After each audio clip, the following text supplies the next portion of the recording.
सुनो पति धर्म के विषय में। पति धर्म कहते किसे हैं? भगवान कहते हैं कि एक पतिव्रता स्त्री थी जो कि अपने पति की बहुत सेवा करती थी। अब एक दिन की बात है कि उसका जो पति है वो शयन कर रहा था, अपने पति की वह सेवा कर रही थी। तब तक उसका जो छोटा सा लाला है वह हवन कुंड की ओर जा रहा था और विचार कर रही है यदि मैं उसको पकड़ूंगी तो इधर पति धर्म नष्ट हो जाएगा और यदि नहीं पकड़ती हूँ तो बालक मेरा लाला हवन कुंड में गिर करके जल जाएगा। अब मैं क्या करूं? अब बताओ वह क्या करेगी? गोपियां कहती हैं आप ही बताओ क्या करेगी। कन्हैया कहने लगे कि वह गोपी लाला से कहती लाला को छोड़ो, लाला फिर से आ जाएगा, लेकिन पति धर्म एक बार नष्ट हो जाएगा फिर वह वापस नहीं आ सकता। अब जैसे ही वह लाला उस अग्नि कुंड में गिरता है, अग्निदेव भी विचार करते हैं ये पतिव्रता स्त्री है, यदि इसके लाला को मैं जला दूंगा तो इसका श्राप लग जाएगा मुझको। जैसे ही लाला गिरता है अग्नि शांत हो जाती है। ये होता है पति धर्म का पालन करना। गोपियां कहती हैं बस करो अब हमको मत सिखाओ पति धर्म का पालन। अब हम भी सुनाते हैं। हाँ सुनाओ क्या है? कहते हैं कि एक स्त्री थी, वो भी अपनी पति की बहुत सेवा करती थी। जब सेवा करे तभी भोजन करे, भोजन कराने के बाद तब भोजन करती और तो और जब तक रात्रि में सेवा न कर देती तब तक शयन न करती। एक दिन उसके पति को बाहर विदेश कुछ काम से जाना पड़ा। अब वह अपने पति से कहती है कि आप अब चले जाएंगे तो मैं किसकी सेवा करूंगी और सेवा नहीं करूंगी तो मेरा पति धर्म नष्ट हो जाएगा। अब मैं क्या करूं? उसका पति जाता है बाजार में और बाजार से एक अपनी ही जैसी मूर्ति ला करके दे देता है। कहता है जब तक मैं नहीं रहूंगा तब तक तुम इनकी सेवा करना, इनकी ही सेवा करना। इधर वह उस मूर्ति को देकर चला जाता है। कुछ समय बाद उसका पति पुनः आता है और जब आता है तो बुलाता है अपनी पत्नी को और उसी समय उसकी पत्नी उसी की दी हुई मूर्ति की सेवा कर रही है। कन्हैया अब तुम बताओ कि वह स्त्री यदि अगर उठेगी तो इधर पतिव्रत धर्म का नष्ट होगा, अगर नहीं उठेगी तो उधर पतिव्रत धर्म का नष्ट होगा। अब बताओ क्या करे वो स्त्री, बताओ। कन्हैया कहते हैं इसमें कौन सी पूछने वाली बात। जब उसका असली पति आ गया तो असली पति के पास जाए, नकली पति को छोड़ दे। गोपियां कह रही है बस उसी प्रकार से आप हमारे असली पति परमेश्वर आ गए हैं तो हम अपने नकली पतियों को छोड़ करके वापस आ गए। इधर भगवान प्रसन्न हो जाते हैं भाव से कि गोपियों का भाव जो है सुदृढ़ तो है। और इधर रास में प्रवेश करते हैं भगवान। और जब इधर एक एक गोपियों के साथ रास में प्रवेश किए हैं तो रास में भगवान जब प्रवेश किए तो कोई गोपी कह देती कि प्रभु मुझे प्यास लगी है। भगवान दौड़ करके जल ले आते, पानी पिलाते। किसी गोपी को पसीना हो जाता तो भगवान पसीना छाप करने लगते। किसी गोपी के पांव जेब खुल जाते, भगवान पांव जेब पहनाने लगते। कोई गोपी कहती कि मेरी तो चुटिया खुल गई है, भगवान उनकी चुटिया बांधने लगते। अब इधर धीरे धीरे करके गोपियों को मद हो गया, अहंकार हो गया कि जो जगत के पिता हैं, जगत के ईश्वर हैं, वो आज हम लोग के कहने पर एक एक कार्य कर रहे हैं। हम लोग के अधीन हो गए हैं, हम लोग के अधीन हो गए। जिनको पाने के लिए करोड़ों तपस्या, करोड़ों यज्ञ न जाने कितना जप करना पड़ता है तभी उनका दर्शन नहीं होता। आज वो सुलभ में हम लोगों को प्राप्त हो गए। इस प्रकार से गोपियों को मद हो गया, सौभाग्य मद हो गया, अहंकार हो गया। भगवान तुरंत श्री किशोरी जी को लेकर के वहां से 9-2-11 हो जाते हैं, विलुप्त हो जाते हैं। अब जैसे ही विलुप्त होते हैं, सारी गोपियां ढूंढ रही हैं, प्रभु कहां गए, प्रियतम कहां गए। सबसे पूछ रही है, तुलसी मैया से पूछ रही है कि तुम ही बताओ प्रभु कहां गए, क्योंकि तुम तो भगवान की नित्य प्रियतमा हो। तुलसी जी भी कुछ नहीं बोलती। इधर सारी गोपियां विलाप कर रही हैं, विलाप करते हुए राधा रानी जी के पास जाती हैं। इधर भगवान राधा रानी जी को भी रास्ते में छोड़ देते हैं, क्योंकि किशोरी जी को भी मद हो जाता है। भगवान सबको छोड़ सकते हैं किंतु मुझे नहीं छोड़ सकते। भगवान को जब लगा कि किशोरी जी को भी मद हो गया, भगवान किशोरी जी को भी छोड़ करके लुप्त हो जाते हैं। सारी की सारी गोपियां रुदन कर रही हैं, जगह जगह टहल रही हैं। कोई गोपी कह रही है भगवान की कथा जहां होती है भगवान वहां आते हैं। कोई गोपी बैठ करके कथा कह रही है। सभी गोपियां कथा को श्रवण कर रही हैं, वहां पर भी भगवान नहीं आते। किसी ने कहा भगवान की जहां लीला होती है वहां आते हैं। गोपियां लीला कर रही हैं, भगवान तब भी नहीं आ रहे। सभी गोपियां रुदन कर रही हैं कि हे प्रियतम, हे प्राण आधार, आप कहां गए। जब तक किशोरी जी के आवाज को सुनती हैं, दौड़ती हैं। सुन राधिका दुलारी, सुन राधिका दुलारी, तेरे द्वार का भिखारी, तेरे श्याम का पुजारी। एक पीड़ा है हमारी, एक पीड़ा है हमारी, हमें श्याम ना मिला, हमें श्याम ना मिला, हमें श्याम ना मिला, हमें श्याम ना मिला। वो सुन राधिका दुलारी, तेरे द्वार का भिखारी, तेरे श्याम का पुजारी। एक पीड़ा है हमारी, हमें श्याम ना मिला, हमें श्याम ना मिला, हमें श्याम ना मिला।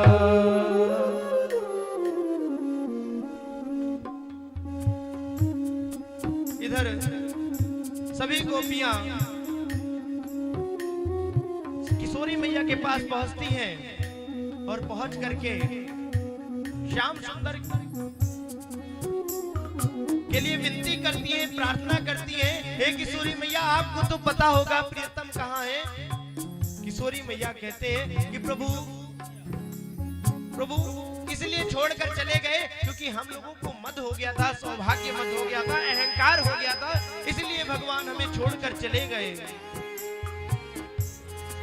सब लोग मिल करके भगवान का निवेदन करो, जरूर श्याम सुंदर हम लोग के पास आएंगे।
सोचते थे कान्हा कहीं उलझन में होगा, सोचते थे कान्हा कहीं उलझन में होगा, सोचते थे कान्हा कहीं उलझन में होगा, सोचते थे कान्हा कहीं उलझन में होगा। अभी तो मिलन का हमने सुख नहीं भोगा, ओ अभी तो मिलन का हमने सुख नहीं भोगा। सुन के प्रेम की परिभाषा, सुन के प्रेम की परिभाषा, मन में बंधी थी जो आशा, मन में बंधी थी जो आशा, आशा हुई रे निराशा, झूठी दे गया दिलासा, हमें श्याम ना मिला, हमें श्याम ना मिला, हमें श्याम ना मिला, हमें श्याम ना मिला।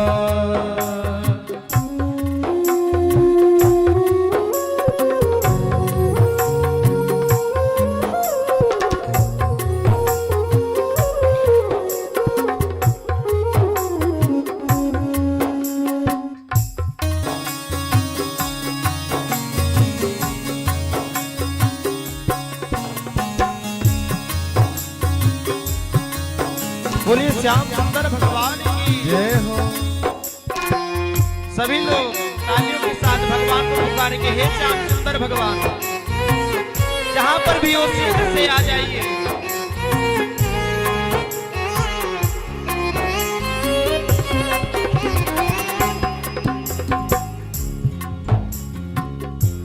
देता है कन्हाई जिसे प्रेम की दिशा, देता है कन्हाई जिसे प्रेम की दिशा, देता है कन्हाई जिसे प्रेम की दिशा, हो सब विधि उसकी लेता भी है परीक्षा, हो सब विधि उसकी लेता है परीक्षा, हो कभी निकट बुलाए, कभी निकट बुलाए, कभी दूरियां बढ़ाए, कभी दूरियां बढ़ाए, कभी निकट बुलाए, कभी निकट बुलाए, कभी दूरियां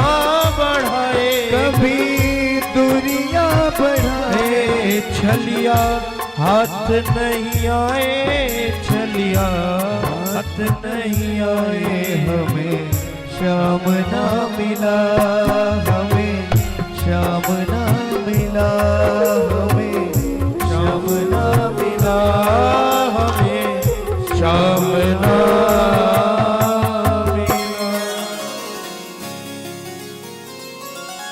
सारी गोपियां भगवान के लिए निवेदन कर रही हैं, हे प्रभु, हे प्राणाधार, हे प्रियतम, जहां पर भी हैं आप आ जाइए, नहीं तो कुछ ही क्षण में धीरे धीरे करके यह प्राण निकलता जाएगा। तब तक किसी भी मैया कहती हैं कि चलो सब लोग यमुना जी के तट के पास वहीं पर श्याम सुंदर आएंगे जहां पर हम लोगों को छोड़े हैं। सभी गोपियां किशोरी जी के साथ यमुना पुलिंग के पास आती हैं और आकर के यमुना जी के किनारे भगवान से निवेदन करती हैं गोपी गीत के माध्यम से कि हे प्रभु, आप जहां पर भी हो आ जाए। ये जो हृदय है, ये जो मन है, ये बड़ा ही चंचल है। इसको कब अहंकार हो गया, कब मद हो गया, क्षण सा पता भी नहीं चला। सारी गोपियां यमुना जी के किनारे गोपी गीत का पाठ कर रही हैं। आइए हम लोग भी गोपी गीत के पाठ से जन्मना व्रजः श्रयते इंदिरा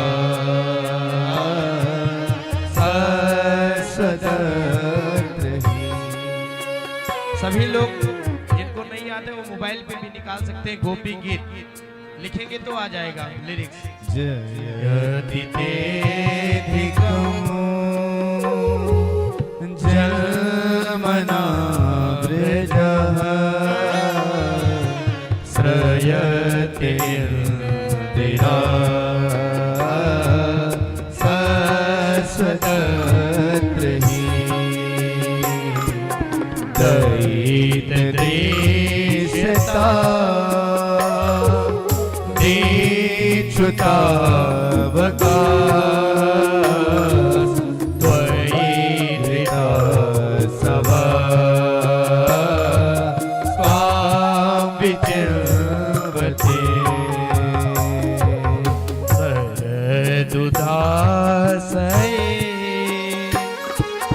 साधु जात सत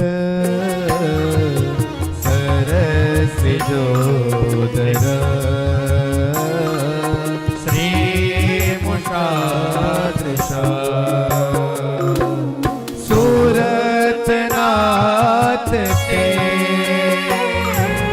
सुल्कदासिका वरदनी तो नेह क्यों बना नाखल गोपिका नंदनो भवा नखिल दीना अंतरात्मते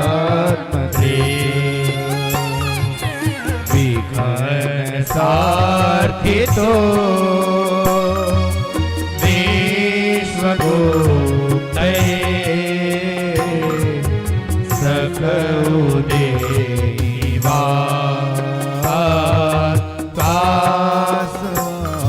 कुले तव कथामृतं तप्त जीवनम् कविभिरीडितं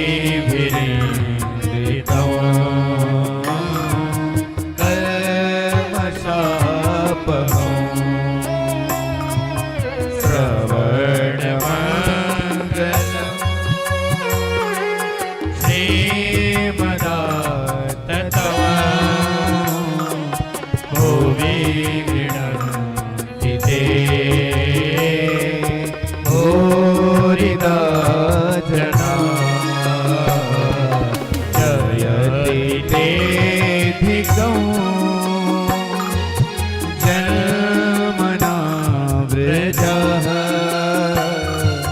श्रयते इंदिरा शाश्वतत्रयी। जैसे ही इसको कहते हैं गोपी गीत। क्या कहते हैं? कहते हैं जो भी भक्त यदि प्रेम से नित्य गोपी गीत का पाठ करता है, नित्य गोपी गीत का गायन करता है, उससे भगवान श्री कृष्ण की प्राप्ति होती है। उससे भगवान बाल कृष्ण लाल का उसके हृदय में प्रवेश होता है, प्रेम प्रकट होता है। इधर सभी गोपियां गोपी गीत को गाती हैं और गाते गाते जैसे ही मूर्छित होकर के रुदन करते हुए यमुना जी में गिरती हैं, भगवान चतुर्भुज रूप में आ जाते हैं और आकर के एक हाथ से गोपियों को पकड़ लेते हैं, सभी को पकड़ लेते हैं। बोलिए भक्त वत्सल भगवान की जय हो। जैसे ही भगवान आते हैं जितनी गोपियां खड़ी हैं सब की सब गोपियां भगवान को पकड़ लेती हैं। कोई भगवान के पीतांबर को पकड़ लेती, कोई भगवान के चरणों को पकड़ लेती, कोई भगवान के हाथों को पकड़ लेती। एक गोपी तो कहती है कि मैं अपने नेत्र को खोल करके और श्याम सुंदर को निहार करके अपने नेत्रों में बंद कर ले रही हूं, अब ये हम लोगों से दूर नहीं जाएंगे, अब कहां जा पाएंगे। सभी गोपियां कहती हैं प्रभु हम लोगों को आप छोड़कर चले गए, अरे आप कैसे प्रियतम हैं जो हम लोगों को छोड़कर चले गए। और छोड़ना ही था तो आपने बुलाया ही क्यों आपने बुलाया। ऐसे क्या कोई किसी को छोड़कर जाता है बीच रास्ते से। आपने तो हम लोगों के साथ छल किया। गोपियों के ऐसे भाव को सुनते हैं भगवान कहते हैं गोपियों, अरे प्रेम में विरह भी बहुत ही जरूरी है। यदि प्रेम में विरह नहीं है, प्रेम में यदि कोई विरह में नहीं जाता, यदि प्रेमी किसी से दूर नहीं है तो वो कैसा प्रेम। जब प्रेमी एक दूर जाता है तभी हृदय में उस प्रेम की उत्कंठा जागृत होती है। बीच बीच में विरह होना बहुत ही जरूरी है। गोपियों को समझाते हैं भगवान और समझाने के बाद कहते हैं कि गोपियां तुम लोग परेशान मत हो, चलो चल करके अब पुनः रास करते हैं।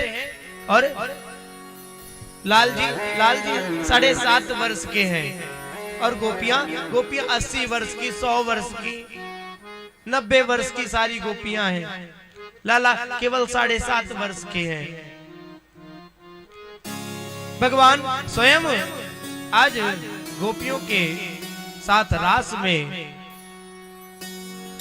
आते हैं और सभी गोपियों के साथ एक एक स्वरूप में आकर के रास में प्रवेश करते हैं और रास रचाना प्रारंभ कर रहे हैं।